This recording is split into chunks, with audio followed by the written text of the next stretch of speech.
এই মুহূর্তে আমাদের সঙ্গে রয়েছে আইনজীবী সৌমিক বাগচি। সৌমিক, যেটা জানা যাচ্ছে যে মুচলেখায় সই করিয়ে নেওয়া হয়েছিল এবং একের পর এক অভিযোগ সামনে আসছে রিঙ্গাল ল্যাকটেট স্যালাইনকে কেন্দ্র করে। সেখানে কিন্তু গতকাল দেখা গেল যে জানিয়ে দেওয়া হলো যে জুনিয়র ডক্টর আর অপারেশন থিয়েটারে থাকতে পারবে না। এতদিন কেন নির্দেশিকা জারি করা হয়নি? এরকম একটা ঘটনা ঘটার পর কেন নির্দেশিকা জারি করতে হলো স্বাস্থ্য দপ্তর? হ্যাঁ, এটাই হচ্ছে সবথেকে বড় প্রশ্ন। কিন্তু এই প্রশ্নটার সঙ্গে সঙ্গে আরও একটা প্রশ্ন আমার মনের মধ্যে উদয় হচ্ছে, তাহলে ডাক্তাররা যে বলেছিল যে স্বাস্থ্য দপ্তরে ঘুঘুর বাসা রয়েছে এবং যেভাবে ভুল মাল সরবরাহ করার জন্য, মেয়াদ উত্তীর্ণ ওষুধ সরবরাহ করার জন্য একসময় আরজি করের ওই সন্দীপ ঘোষ তার ওপরে কেস হয়েছিল এবং তিনি সেই কেসেই এখনও পর্যন্ত জেলে রয়েছেন, কারণ অভয়ার কেসে অলরেডি তিনি জামিন পেয়ে গেছেন। কাজেই এই ঘটনাটা আরও বেশি মান্যতা দিল যে হসপিটালে তার মানে মেয়াদ উত্তীর্ণ জিনিস সাপ্লাই করা হয় এবং গভর্নমেন্ট হসপিটালে এই জিনিসটা হয়। আর এই মুচলেখা লেখানোর যে ব্যাপারটা, আমি তো মনে করি হাইকোর্টে একটা সিবিআই তদন্ত করা দরকার, যেহেতু হাইকোর্টে মামলা হয়েছে।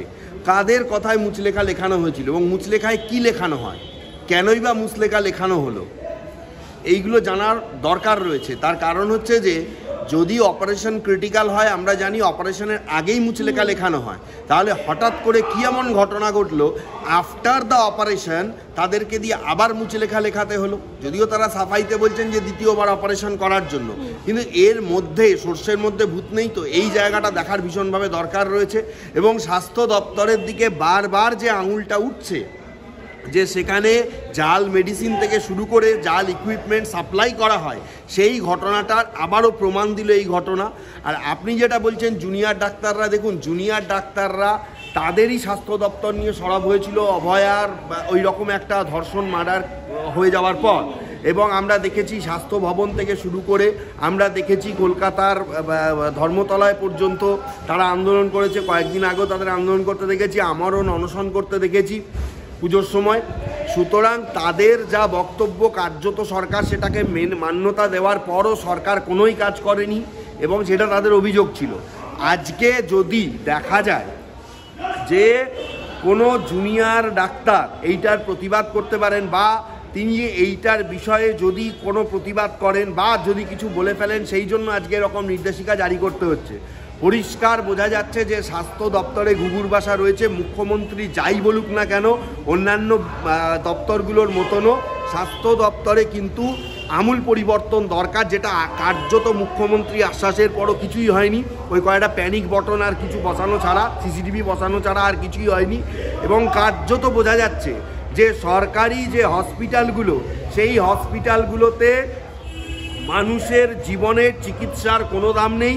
যে কোনো মুহূর্তে যে কোনো মানুষ মারা যেতে পারে। আমি তো বলবো যিনি মারা গেছেন তার পরিবারের এই হাইকোর্টে মামলা করে এই মারা যাওয়ার জন্য একটা মামলা ছিল, আপনাকে আমি বলি, ডক্টর কুণাল ঘোষের মামলা। তিনি তার স্ত্রী মারা যাওয়ার জন্য যে মামলাটা করেছিলেন, সুপ্রিম কোর্টের রেফারেন্সে 100 কোটি টাকা কম্পেনসেশন দাবি করেছিলেন। আমি বলবো সেই মামলার জাজমেন্ট নিয়ে তার পরিবারকে বলবো আপনারাও 100 কোটি টাকা কম্পেনসেশন চেয়ে হাইকোর্টে মামলা ফাইল করুন। এবং এক্ষেত্রে সরকার পক্ষ কিন্তু এই মামলায় আমার মনে হয় যথেষ্ট কোণঠাসা অবস্থায় থাকবে। এই জায়গায় সরকার পক্ষকে আনার দরকার রয়েছে।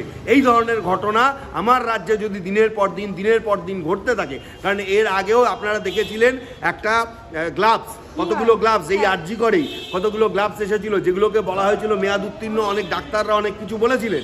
আজকে আবার মেয়াদ উত্তীর্ণ স্যালাইন দেওয়া হচ্ছে। মেয়াদ উত্তীর্ণ যে ওষুধ দেওয়া হয় সেটা বহু আগে বহুবার অভিযোগ রয়েছে।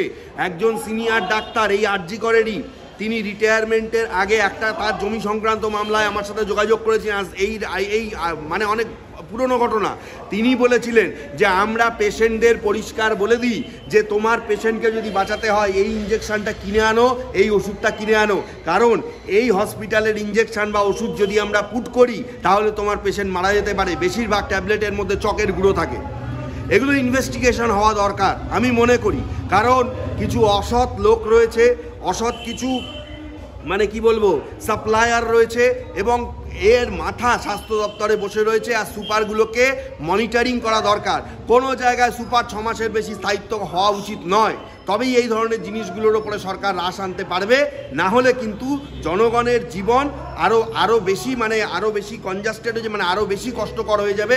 যদি স্বাস্থ্য দপ্তর এইভাবে ভেঙে পড়ে তাহলে জনগণ কোথায়? এবং সেখানে কিন্তু ডায়মন্ড হারবারে যে সেবাশ্রয় মেডিকেল ক্যাম্প করেছে, অভিষেক ব্যানার্জি যে ক্যাম্প করেছে, সেখানে গিয়ে সরকারি হসপিটাল ছেড়ে ক্যাম্পে লক্ষ লক্ষ মানুষ চিকিৎসা করাতে আসছে এবং দুরারোগ্য ব্যাধির চিকিৎসা হচ্ছে। তাহলে একদিকে যেরকম সেবাশ্রয় ক্যাম্প দেখা যাচ্ছে, সেরকম আবার উল্টো দিকে এরকম ঘটনাও দেখা যাচ্ছে। তাহলে কি অভিষেক বন্দ্যোপাধ্যায় চ্যালেঞ্জ ছুড়ে দিচ্ছে সরকারি হসপিটালগুলো? না, যারা আসছে আপনি তাদেরকে জিজ্ঞেস করুন যে আদৌ তারা কতটুকু ট্রিটমেন্ট পেয়েছে। কারণ মেডিকেল জিনিসটা হচ্ছে যে একদিনে ট্রিটমেন্ট করা যায় না। আজকে অভিষেক বন্দ্যোপাধ্যায় 2 দিন 3 দিনের ক্যাম্প ডেকেছে, আজকে লোক আসছে। কারণ ওইখানে ওই রকম যেরকম 7.5 লক্ষ লোক এসে ভোট দিয়ে গেছিল ভুয়ো ভোটার, সেই রকম ভুয়ো অনেক ওখান থেকে পেশেন্ট ওখানে আসছে। ঠিক আছে, আমি জানতে চাই তারপরে সঠিকভাবে কতজনের চিকিৎসা এই রাজ্য সরকার করবে সেটাও দেখার দরকার। 6 মাস পরে তাদেরকে অবজারভেশন করুন। লোক তো ওই রকম একটা নেতা ডাকলে তার যা পার্শ্ব নেতারা থাকে, তার যা পারিষদরা থাকে, তারা লোকজন হাজির করে, না হলে তাদের দলের মধ্যে নিজেদের জায়গাটা কমে যায়। ঠিক আছে, আজকে দেখানো হচ্ছে কতজন এর মধ্যে চিকিৎসাটা সঠিক পাবে, কতজন সঠিক চ্যানেলে যেতে পারবে এবং কতজনের রোগ নিরাময় হবে সেইটা ভবিষ্যৎ বলবে। 6 মাস পরে আপনি এই প্রশ্নটা করবেন। আজকে আপনারা ওখানে গিয়ে ইন্টারভিউটা করে রাখুন, যারা যারা এসছে তাদের নাম, ঠিকানা, অ্যাড্রেস, ফোন নাম্বার নিয়ে রাখুন। 6 মাস পরে তাদের বাড়িতে গিয়ে বা তাদের সঙ্গে কন্ট্যাক্ট করে জিজ্ঞেস করুন আপনার পরিবারের লোকটা সত্যিকারের নিরাময় হয়েছে কিনা। 100 জনের মধ্যে অন্তত আপনাকে 90 জন বলবে যে তাদের সম্পূর্ণরূপে গাফিলতি করা হয়েছে। দেখুন, এই সরকারের সমস্ত কিছু লোক দেখানো আমরা দেখেছি।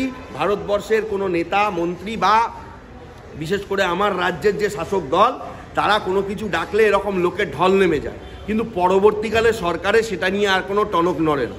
যদি আজকে সরকারের এতই সদিচ্ছা থাকতো তাহলে এই হসপিটালগুলোতে সঠিক চিকিৎসা মানুষ পাচ্ছে না কেন? এত রেফার হচ্ছে কেন? হাইকোর্ট তো রেফার করতে বারণ করেছিল অনেক বছরের পুরনো মামলাতেই, তাহলে এত রেফার করা হচ্ছে কেন? কেন একটা রোগীকে একটা সামান্য জটিল চিকিৎসার জন্য, সেটা কিছুটা জটিল হলে একটা হসপিটাল থেকে আরেকটা হসপিটালে বেডের জন্য দৌড়াদৌড়ি করতে হচ্ছে? সরকার কি বোঝাতে চাইছে আমি জানতে চাই। একটা কথা আপনাকে মনে রাখতে হবে যে এই সরকারের সব কিছুই হলো লোক দেখানো বিষয়। এই আজকে মেডিকেল ক্যাম্প এরকম বহু জায়গায় বহু মেডিকেল ক্যাম্প আমরা দেখেছি, কিন্তু আদৌ তার ভবিষ্যৎ কি সেটা কিন্তু সময় বলবে। এবং সেখানে কুণাল ঘোষ বলছে যে এই সেলাইন কাণ্ড এটা তো কোথাও একটা ষড়যন্ত্র নয়, হ্যাঁ ষড়যন্ত্র। তাহলে ষড়যন্ত্রের গন্ধ তাহলে ওনারই রাজ্য সরকার জড়িত, এটা মানতে হবে। ওনারই রাজ্য সরকারের হসপিটালে হয়েছে, রাজ্য সরকার কি তার দায় এড়াতে পারে? তার মানে কুণাল ঘোষ স্বীকার করে নিল যে রাজ্য সরকারও ষড়যন্ত্র করে মানুষের সাথে। কুণাল ঘোষ তো খুব বুদ্ধিমান লোক, কুণাল ঘোষ তো খুব এফিশিয়েন্ট একজন দক্ষ পলিটিশিয়ান এবং দক্ষ একজন সাংবাদিক, কিন্তু আজকে ওনার কথা এটা প্রমাণ হলো যে রাজ্য সরকারও ষড়যন্ত্রের সঙ্গে যুক্ত। কারণ ষড়যন্ত্র যদি থাকে তাহলে সেটা তদন্ত করে দেখা হোক। এবং আমি তো বলবো এই ঘটনায় কোনো সরকারি তদন্ত হলে সঠিক তথ্য বেরোবে না। এই ঘটনায় উচ্চ পর্যায়ের তদন্ত অবশ্যই হওয়া দরকার। আপনারা একটা জিনিস চিন্তা করুন যে একজন মুমূর্ষু মানুষ, তার শেষ ভরসা সরকারি হসপিটাল, সবাই প্রাইভেটে যেতে পারে না, সেখানে তাকে দেওয়া হচ্ছে মেয়াদ উত্তীর্ণ স্যালাইন।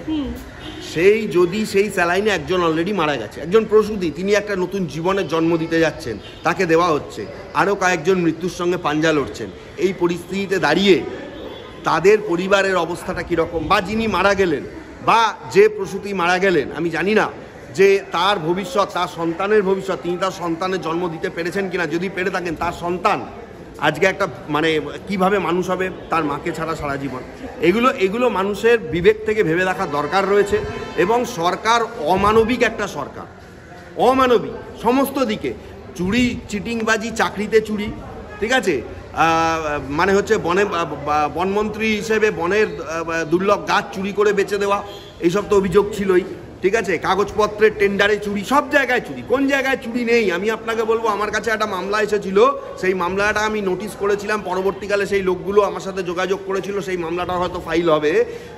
দেখা যাচ্ছে যে মাধ্যমিকের এবং উচ্চ মাধ্যমিকের যারা ওই ইকুইপমেন্টস এবং কোশ্চেন পেপার সাপ্লাই করেন, সেইখানে কয়েক কোটি টাকার ঘোটালা। তিনি বলছেন যে আমি এখন ওই অফিসে কাজ করি, তো আমি যদি এখন আমাকে ধরা পড়ে আমি ফেসে যাব দাদা।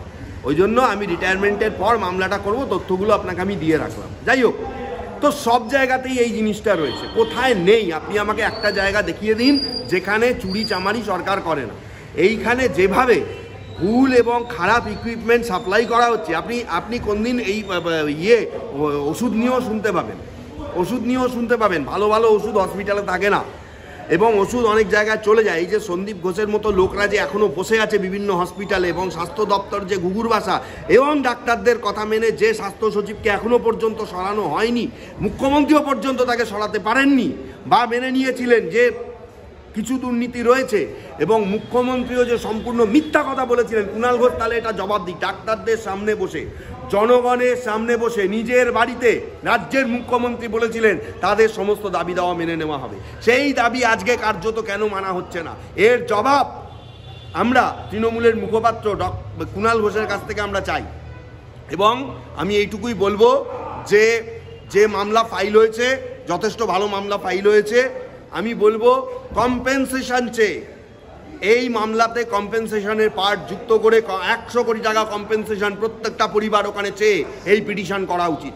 কারণ রাজ্য সরকার সরাসরি এখানে জড়িত, রাজ্য সরকার তার দায়িত্ব এড়াতে কখনোই পারে না, এবং এখানে রাজ্য ওই সময় যারা হসপিটালে ছিলেন ইনক্লুডিং সুপার, তাদের নামে এফআইআরও হওয়া উচিত বলে আমি মনে করি।